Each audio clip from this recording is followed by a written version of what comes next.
Good afternoon eleven science. इस video में हम लोग परसेंटेज कंपोजिशन की बात करेंगे।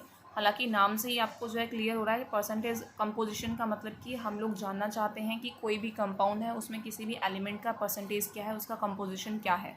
ठीक है, जिस तरीके से बेटा हम लोग परसेंटेज जो है छोटी क्लासेस में निकालते आए हैं उसी तरीके से होगा। परसेंटेज हम लोग कैसे निकालते हैं कि मान लीजिए कि आपको कहा जाए कि आपकी केमिस्ट्री में 60 मार्क्स आए हैं 70 में से, ठीक है, तो आप लोग कैसे करेंगे, marks obtained upon total marks into 100। आप यही तो काम करते हैं। तो बस बिल्कुल इसी तरीके से आपको जो है परसेंटेज जो है किसी भी एलिमेंट का किसी भी कंपाउंड में डिफाइन करना है। तो अगर मैं यहाँ पर आप लोगों को बात करूँ फॉर्मूले की, तो mass percentage of an element की अगर हम लोग बात करेंगे तो किसी भी कंपाउंड में उस एलिमेंट का मास कितना है अपॉन टोटल मास जो है उस कंपाउंड का कितना है इनटू 100। इसको हम एक एग्जांपल के थ्रू समझेंगे। हम लोग जो है mass percentage of hydrogen and oxygen in water जो है हम लोग कैलकुलेट करना चाहते हैं। तो इसके लिए हम लोग सबसे पहले मोलर मास ऑफ वाटर जो है वो कैलकुलेट करेंगे। 2 × 1 + 1 × 16। आई थिंक इस चीज़ में किसी को कोई भी दिक्कत नहीं है।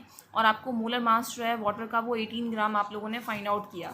ठीक है, अब हम लोग बात करेंगे मास परसेंटेज ऑफ हाइड्रोजन की। तो मास परसेंटेज ऑफ हाइड्रोजन मैंने फॉर्मूला यहाँ पर नहीं लिखा है बट आप लोगों को लिखना है। तो यहाँ पर क्या होगा, mass of hydrogen in H2O upon molar mass of H2O into 100। आप लोग आसानी से कैलकुलेशन कर लेंगे। कैलकुलेशन आप लोगों को अपने आप करनी है। इसी तरीके से अगर मैं मास परसेंटेज ऑफ ऑक्सीजन की बात करूँगी तो फिर आप लोग पहले फॉर्मूला लिखेंगे, mass of oxygen in H2O upon molar mass of compound means molar mass of H2O into 100। आप लोग कैलकुलेट कर लेंगे। अगर कोई भी कंपाउंड बेटा सिर्फ और सिर्फ 2 एलिमेंट से मिलकर के बना है तो आप लोग किसी भी एक का, मतलब कोई भी एक, चाहे आप जैसे कि मान लीजिए हमने वाटर का जब एग्जांपल लिया तो चाहे आप पहले हाइड्रोजन निकाल लीजिए या फिर ऑक्सीजन निकाल लीजिए। तो मैं ये कहूँगी कि आप पहले एक निकाल लीजिए और दूसरे को निकालने के लिए पहले वाले को 100 में से माइनस कर दीजिए। जैसे कि मैंने आपसे कहा कि मास ऑफ हाइड्रोजन और मास ऑफ ऑक्सीजन, इन जो मास परसेंटेज है इसका जो सम जो होगा वो 100 के इक्वल होगा।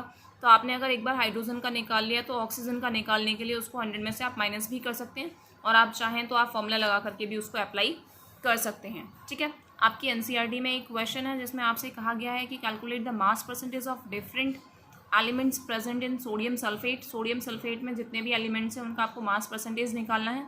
तो आप सबसे पहले मोलर मास जो है आपने सोडियम सल्फेट का निकाला। आई थिंक इसमें किसी को कोई भी दिक्कत नहीं होनी चाहिए। देन उसके बाद में क्या करना है, आपसे कहा गया है मास परसेंटेज ऑफ सोडियम। बेटा मैंने कहीं पर भी मैं फॉर्मूले को बार बार नहीं लिख रही हूँ, लेकिन आप लोगों से कहूँगी कि आप लोगों को फॉर्मूला लिखना है, क्योंकि फॉर्मूला अगर आप लिखते हैं तो उसको आपको मार्क्स जो है वो स्टेप वाइज जो मार्किंग स्कीम होती है तो उसके अकॉर्डिंग आपको फॉर्मूला लिखना चाहिए। ठीक है, तो मास परसेंटेज ऑफ सोडियम क्या होगा, mass of sodium in Na2SO4 upon molar mass of Na2SO4 into 100 calculate कर लेंगे। इसी तरीके से सल्फर और इसी तरीके से ऑक्सीजन। आप चाहें तो पहले किन्हीं भी दो का निकाल करके तीसरे को निकालने के लिए 100 में से पहले इन दोनों का जो भी परसेंटेज आएगा उन दोनों को प्लस कीजिए, उसको 100 में से माइनस कर दीजिए तो आपको तीसरे वाले का निकल आएगा। और ये ज़रूरी नहीं कि मैंने पहले सोडियम का देन सल्फर देन ऑक्सीजन ऐसे निकाला है तो आपको भी उसी रिदम में निकालना है। आप किसी भी रिदम में निकाल सकते हैं, कहीं पर कोई भी दिक्कत नहीं होनी चाहिए।